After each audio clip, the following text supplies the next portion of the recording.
আসো পাপী, পাপ করতে করতে পাহাড় সমান পাপ করে ফেলেছো। গুনাহ করতে করতে সারাটা জীবন ভর শুধু গুনাহ করেছো, কোনো সওয়াবের কাজ তোমার আমলনামায় নেই। অর্থাৎ রজনী রাত, সব অর্থাৎ রাত, আর বরাত অর্থাৎ ভাগ্য। ওই রাতটি হচ্ছে ভাগ্য রজনী। এই হাদিসের মধ্যে, ব্যাখ্যার মধ্যে আসছে, ওই রাতে আল্লাহ তাআলা রব্বুল আলামিন লিপিবদ্ধ করে দিবেন আগামী একটা বছর আপনি কি করবেন, কি খাবেন, কি পড়বেন, যাবতীয় বিষয় আল্লাহ তাআলা রব্বুল আলামিন লিখে দিবেন। এমনকি আগামী একটা বছরের মধ্যে যতগুলো মানুষ ইন্তেকাল করে দুনিয়া ছেড়ে চলে যাবে, ওই রাতেই লিপিবদ্ধ করে দেওয়া হবে। ওই রাতে লিপিবদ্ধ করা হবে আগামী একটা বছর এই পৃথিবীতে কে কে জন্ম নিয়ে আবার দুনিয়ার বুকে আসবে। আমি আপনি পৃথিবী ছেড়ে যে কোনো মুহূর্তেই চলে যেতে পারি।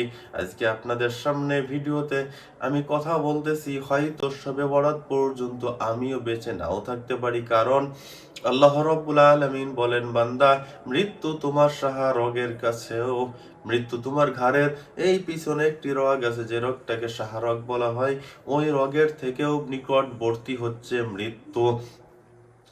নবীজি সাল্লাল্লাহু আলাইহি ওয়াসাল্লাম হযরত আলী রাদিয়াল্লাহু তাআলা আনহু আসরের নামাজ আদায় করার জন্য ওযু করতেছিলেন।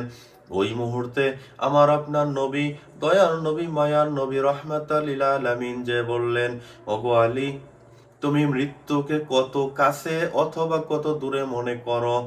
হযরত আলী রাদিয়াল্লাহু তাআলা আনহু উত্তর দিলেন, ইয়া রাসূলুল্লাহ সাল্লাল্লাহু আলাইহি ওয়াসাল্লাম, আমি মৃত্যুকে এতটাই কাছে মনে করি যে আমি আলী ওযু করলাম, এই ওযু করে নামাজ আদায় করতে পারবো কিনা, অথবা এই ওয়াক্ত নামাজ আদায় করেছি, আগামী ওয়াক্তের নামাজ আমি আদায় করতে পারবো কিনা, এতটাই কাছে মৃত্যুকে মনে করি। নবীজি সাল্লাল্লাহু আলাইহি সাল্লাম বললেন যে, না না না আলী, তোমার এই ধারণা সম্পূর্ণই ভুল। এই ধারণাটা সম্পূর্ণই ভুল হয়েছে তোমার। মৃত্যু তো এত দূরে নয় রে আলী।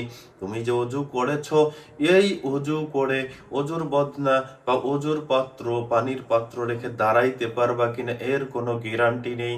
তুমি ওযু করতেছো, তোমার ওযু শেষ হওয়ার আগেই মৃত্যু নামক যে বস্তুটি, আজরাইল আলাইহিস সালাম, তোমার কাছে আসতে পারে, এই ক্ষমতা আল্লাহ তাকে দিয়ে রেখেছেন। হাদিসের মধ্যে বর্ণনা এসেছে, মৃত্যু হচ্ছে আল্লাহর বান্দা বান্দির ঘাড়ের সাহা রগের থেকেও কাছে। তাহলে আল্লাহ রাব্বুল আলামিন মৃত্যুকে আমাদের সাথেই দিয়ে রেখেছেন।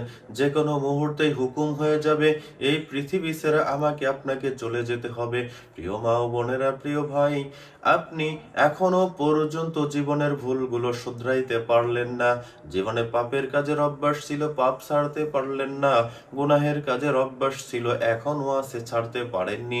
আগামী শবে বরাতের রজনী, ওই রাতে আল্লাহ তাআলা রব্বুল আলামিন প্রথম আসমানে এসে বান্দা বান্দিগণকে ডাকতে থাকবে, কে আসো পাপী, পাপ করতে করতে পাহাড় সমান পাপ করে ফেলেছো। গুনাহ করতে করতে সারাটা জীবন ভর শুধু গুনাহ করেছো, কোনো সওয়াবের কাজ তোমার আমলনামায় নেই। তবে লা তাকনাতু মির রাহমাতিল্লাহ, বান্দা বান্দি আমার নিয়ামত থেকে, আমার রহমত থেকে নিরাশ হয়ো না। আজকে শবে বরাতের রজনী, আমি আল্লাহ তাআলা রব্বুল আলামিন রহমতের দরিয়া, রহমতের দরজা খুলে বসে আছি। আমি আল্লাহর কাছে চাও, জীবনে গুনাহ করে ফেলেছো, তওবা করো, ইস্তেগফার করো, আমি আল্লাহ রব্বুল আলামিন তোমার জীবনের সমস্ত গুনাহ মাফ করে দিব। সুবহানাল্লাহ।